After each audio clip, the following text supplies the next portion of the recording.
lagi nih di channel Jack and Matt. Dan hari ini kita bakal nge-review game yang super menarik ya, dimana kita akan melihat Magnus Carlsen kalah oleh anak berumur 17 tahun teman-teman.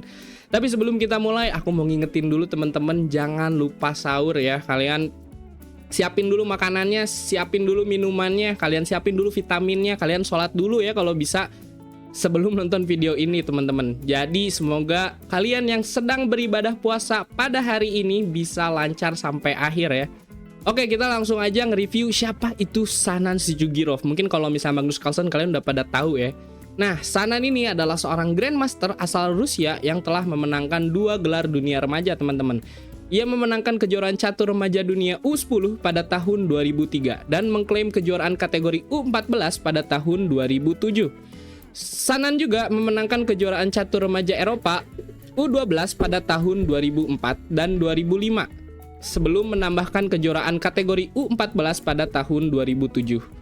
Penampilan penting lainnya termasuk meraih medali perak pada tahun 2011, kejuaraan catur cepat Eropa, memenangkan Capella La Grande terbuka pada tahun 2013 dan mengikuti turnamen Abu Dhabi Blitz pada tahun 2015 teman-teman. Dan ini yang menarik nih ya, karena ini yang masuk kompetisinya bareng Magnus Carlsen. Sijugirov bermain untuk tim Rusia 4 di papan pertama Olimpiade Catur 2010 di Khanty-Mansiysk teman-teman, dimana ia antara lain mengalahkan Magnus Carlsen. Dan Sijugirov ini akhirnya menempati posisi pertama dengan Dmitry Andreikin di kejuaraan catur junior dunia pada tahun 2010.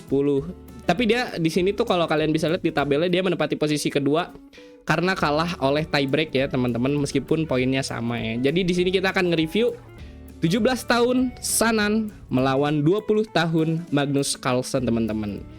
Dan game ini tuh dimainin di Khanty-Mansiysk, Rusia, round ke-10 pada 1 Oktober tahun 2010. Jadi tanpa lama lagi, ayo kita bedah.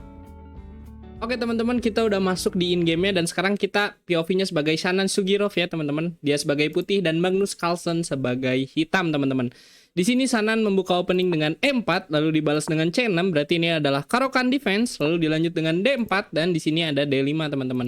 Dilanjut dengan push ke E5, jadi ini adalah advance variation ya. Lalu di sini dilanjut dengan bishop ke petak F5 teman-teman oleh Magnus Carlsen ya. Dilanjut dengan kuda ke petak F3 dan di sini ada pion ke petak E6. Lalu dilanjut dengan bishop ke petak E2, ngedevelop aja ya teman-teman dari piece-piece-nya Sanan.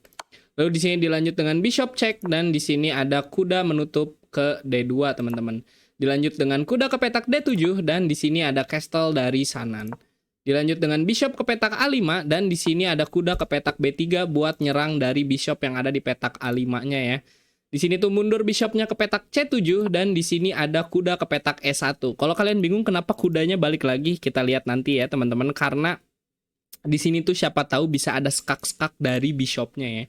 Lalu di sini setelah F6 buat nge-challenge dari pion yang ada di petak E5, di sini tuh ada skak teman-teman. Dan setelah ditutup, di sini tuh balik lagi ke petak E2. Jadi sekarang strukturnya jadi lebih buruk ya teman-teman di king side-nya karena pionnya udah pada ke-push dari Magnus Carlsen. Lalu di sini dilanjut dengan G5 dan di sini ada bishop ke petak D3 teman-teman. Ngajakin untuk tukeran dan Magnus menggerakkan bishopnya ke petak G6. Jadi kalau misalnya tukeran, siapa tahu bisa tuker lewat sini dan rooknya jadi ada open file ya teman-teman. Tapi di sini tuh Magnus menggerakkan pion makan pion teman-teman. Dilanjut dengan queen makan pion dan di sini ada queen ke petak G4. Sekarang nyerang dari pion yang ada di petak G5-nya 2 kali ya. Makanya di sini dilanjut dengan teman-teman, H6 dulu ya. H6 ngejaga dari pionnya, baru di sini ada pion ke petak F4 teman-teman. Nyerang dari pion yang ada di sini ya. Sekarang diserang 3 kali dan Magnus itu memilih untuk trade terlebih dahulu teman-teman dengan bishop makan bishop. Lalu di sini ada kuda makan bishop dan di sini ada castle queen side. Lalu dilanjut dengan bishop ke petak D2 dan di sini ada queen ke petak G6 teman-teman. Jadi ini belum bisa dimakan karena ini nanti bakal hanging ya. Lalu di sini dilanjut setelah makan, di sini ada kuda ke petak F6. Ini kelihatannya kayak sacrifice dari kuda padahal enggak ya teman-teman, karena ini kalau misalnya kalian makan kudanya ini hanging ya teman-teman. Dan Sanan di sini punya brilliant move. Apakah itu teman-teman? Di sini Sanan menggerakkan Rook makan kuda teman-teman, dan ini adalah brilliant move. Kenapa? Karena oke, BTW di sini dilanjutin oleh Magnus Carlsen dengan bishop makan pion ya. Kalau misalnya kalian makan rooknya yang ada di petak ini teman-teman, skak, dan mau gerak kemanapun, kalau misalnya ini gerak ke sini ini mati ya teman-teman. Jadi misalnya udah gerak makan, dan setelah makan ini bakal menang jauh buat Sanan teman-teman. Meskipun dia punya satu rook, tapi dibandingkan dengan dua kuda ini bakal jauh lebih menang dari Sanan Yugirov ya teman-teman. Makanya setelah gerakan rook makan kuda, di sini tuh Magnus Carlsen setting sedikit trap dengan menggerakkan bishop ke petak H2 atau makan pion yang ada di petak H2. Kenapa? Kalau misalnya kalian makan di petak ini ya teman-teman, misalnya makan di sini tuh bakal ada skak. Dan setelah kalian balik di sini tuh ada makan teman-teman. Dan meskipun kalian dapat fork di sini, tenang aja ya, karena di sini ada queen ke petak G6 teman-teman, dan jadi belum bisa dimakan karena nanti queen yang ada di petak G4-nya dari Sanan hanging. Makanya mungkin di sini dilanjut setelah develop dan rook ke petak G8, Magnus Carlsen punya sedikit harapan ya teman-teman.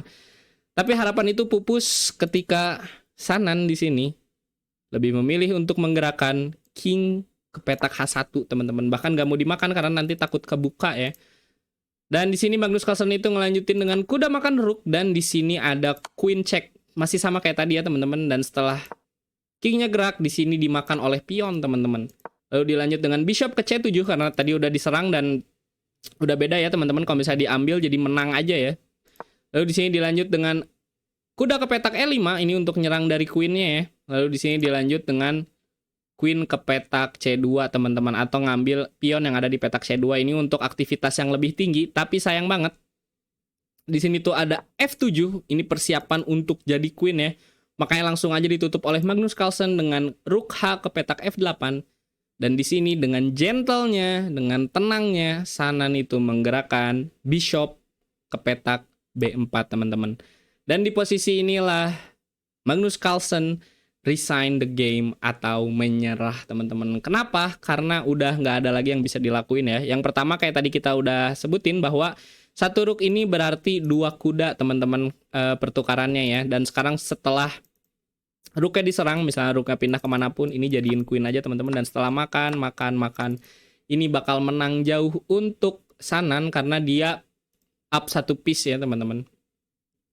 Makanya di posisi inilah Magnus Carlsen sudah tahu dan dia menyerah teman-teman. Jadi itu aja untuk video kita hari ini. Kalian jangan lupa untuk like, comment, and subscribe, dan tulis di kolom komentar kalian mau review game apa lagi teman-teman. Oke?